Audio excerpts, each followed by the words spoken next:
Midnight is supposed to be an ending, a clean line between what was and what comes next. Outside, people gather in crowded rooms and open streets, counting down the final seconds of the year. They raise their voices, hold their drinks tighter, laugh louder than usual, and convince themselves that something meaningful has changed simply because the clock reached zero. Fireworks explode above their heads, music grows louder, and for a brief moment, the noise feels powerful enough to drown out everything that came before. But inside places where death is present every day, New Year's Eve carries a very different atmosphere. Funeral homes, hospital morgues, and mortuaries do not celebrate. They do not count down. They wait. And according to those who work there, that waiting feels heavier on this specific night, as if time itself behaves differently once the year is about to end. The people who speak about these nights are not thrill seekers or storytellers looking for attention. They are embalmers, mortuary assistants, night attendants, and funeral directors. Their work demands emotional distance. Routine matters more than belief. Precision matters more than feeling. Their job is to confirm that life has ended and to treat death as a state, not an event. Many of them openly say they do not believe in anything paranormal. They do not believe in signs, spirits, or lingering presences. And yet, when New Year's Eve is mentioned, they hesitate. Not because they are afraid, but because what they experience does not fit neatly into routine. It does not feel chaotic or accidental.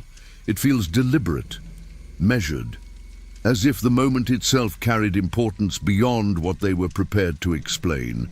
Across anonymous testimonies shared quietly in professional forums and private discussions, one detail appears again and again. The sensation begins shortly before midnight, around 11:50. Not exactly at the same minute every time, but always close enough to notice. The building grows quieter than usual. Sounds that should be present seem muted or distant. The hum of ventilation feels softer. The walls seem thicker. The air feels heavier. Some describe it as pressure in the ears or chest. Others describe it as anticipation, a tension that has no clear source.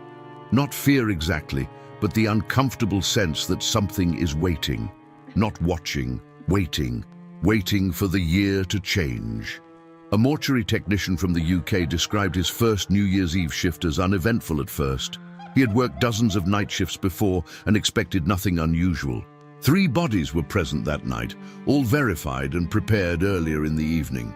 Paperwork was complete. Procedures were followed. Everything was exactly as it should have been.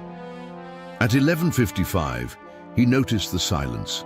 Not the normal quiet of a late shift, but something deeper. No ventilation hum, no distant traffic. Even the building seemed to settle. He became aware of his own breathing, of the sound his shoes made against the floor. He checked his phone repeatedly, not because he cared about the celebration outside, but because it felt wrong not to know the exact moment the year would change. When midnight arrived, nothing happened. No sound, no movement, no sudden sensation. And that, he later said, was the most unsettling part. He had been bracing for something, even though he could not explain why. Seconds passed. Then he noticed something small. One toe tag that had been hanging freely earlier was now resting flat against the steel table. It had not fallen. It had not torn. The string was intact. It was simply no longer hanging. The placement looked careful, almost neat, as if someone had gently set it down. He stood still for several seconds, staring at it, waiting for his mind to catch up with what he was seeing. Nothing else changed. No other movement followed. He finished his work without mentioning it to anyone and never volunteered for another New Year's Eve shift. On its own, that story would be easy to dismiss. Fatigue, imagination, a memory reshaped by time.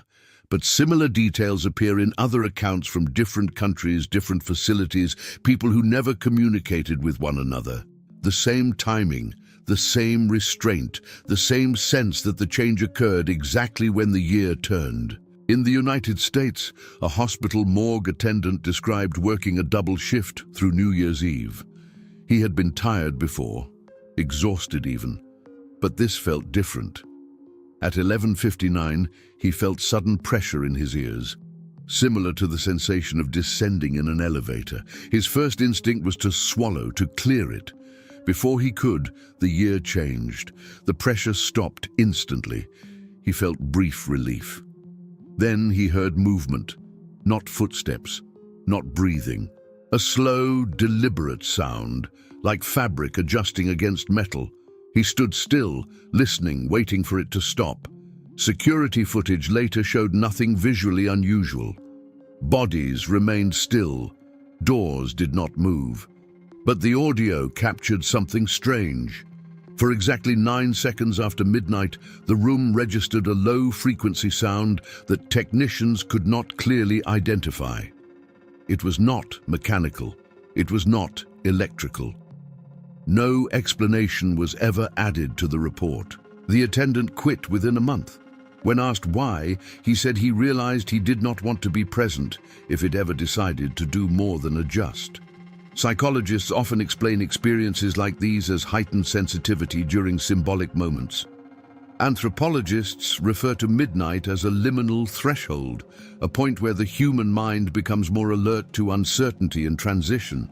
Across history, cultures have believed that boundaries weaken during moments like these, that silence becomes meaningful, that time itself feels unstable. But funeral workers tend to reject one explanation consistently. They say imagination does not suddenly activate because of a calendar. They work around death every night of the year. They know the difference between nerves and routine, and yet this night feels different. A funeral director in Germany recalled an old wall clock mounted above the preparation room door. It had not worked in years. No batteries, no power. It had become part of the background, something no one noticed anymore. At exactly midnight, as distant fireworks echoed outside, the clock clicked once. Just once. It did not restart. It did not move again. It simply marked the moment. The director stood frozen, staring at it, counting his own breaths. Years later, he described the feeling as if something had acknowledged the passage of time and then moved on, leaving the living alone with the awareness of it. These stories are quiet. They are restrained. They do not involve screams, apparitions, or chaos. They involve timing, stillness, and small changes that should not occur. They leave behind questions rather than answers. And as these accounts continue, the pattern becomes harder to ignore. Because some funeral workers claim that after midnight the dead did not simply shift or react to the moment. They responded. After experiences like these, many funeral workers say something subtle changes in the way they do their jobs, not outwardly. Procedures remain the same. Paperwork is filled out. Bodies are prepared with the same care. But internally, they become more attentive to moments they once ignored. Silence feels different. Time feels less predictable. And New Year's Eve, in particular, stops feeling like just another date on the calendar. One embalmer from the northeastern United States described an incident he avoided talking about for years, not because he feared being mocked, but because he could never find the right words for it. He had completed his work shortly before midnight and was alone in the preparation room. The body on the table had been declared dead hours earlier. There were no medical uncertainties, no signs of residual reflexes, no reason to expect any movement. The room was quiet. The lights were steady. When the year changed, he noticed nothing at first, no sound, no pressure, no sensation at all. Then, quietly, he heard what he described as a single exhale. Not a gasp, not a breath drawn in, just air leaving a space that should not have held any. He did not move. He did not speak. He waited, listening for a second sound that never came. When he finally approached the body, everything appeared unchanged. No visible movement, no physical explanation that satisfied him. He finished his shift in silence and later made a personal rule never to work alone on New Year's Eve again. Another account came from southern Europe, where 3 funeral assistants were present during the night shift. This was not a solitary experience, and that is what made it more difficult for them to dismiss. Shortly after midnight, one of them commented on how cold the room suddenly felt, even though the heating system was functioning normally.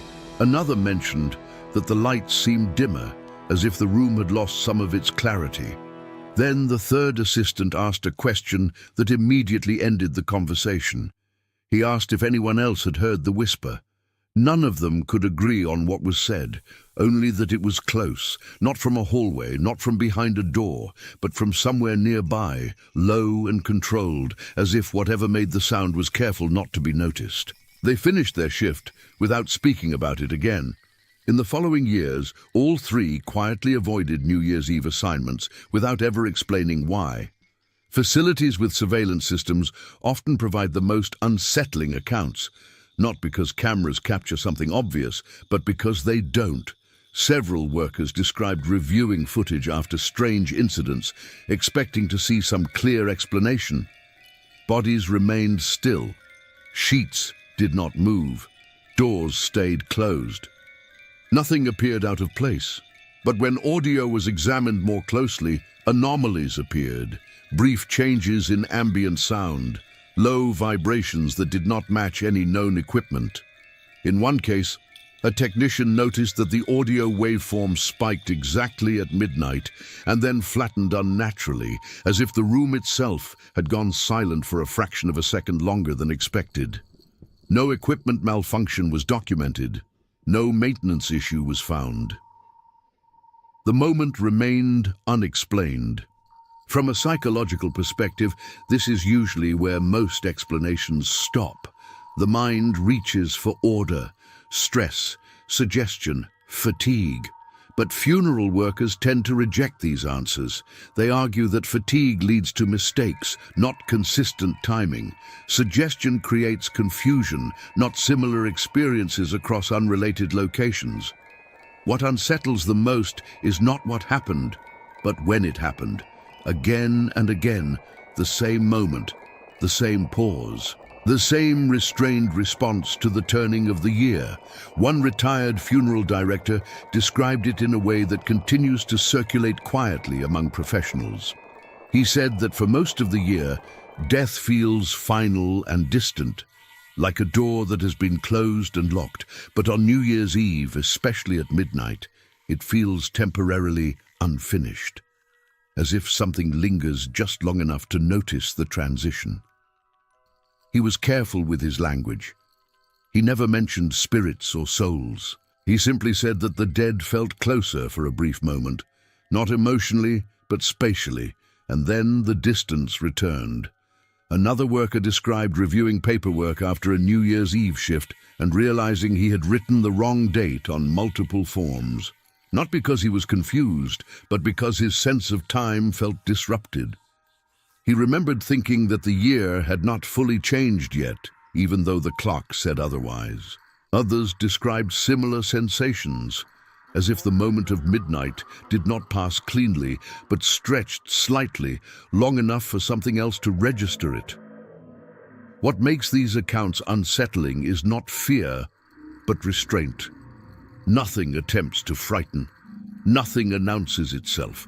Whatever is noticed does the smallest amount possible to be noticed at all.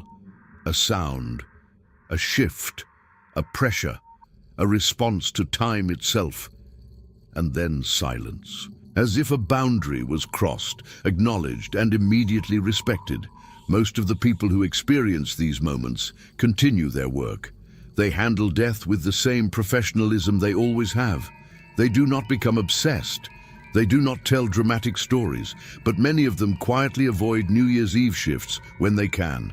Not because they expect something violent or spectacular to happen, but because they learned that midnight is not always an ending. Sometimes it is simply a moment when something becomes aware that time has moved on. And if that is true, The most disturbing question is not what the dead do at midnight. It is why that moment matters to them at all.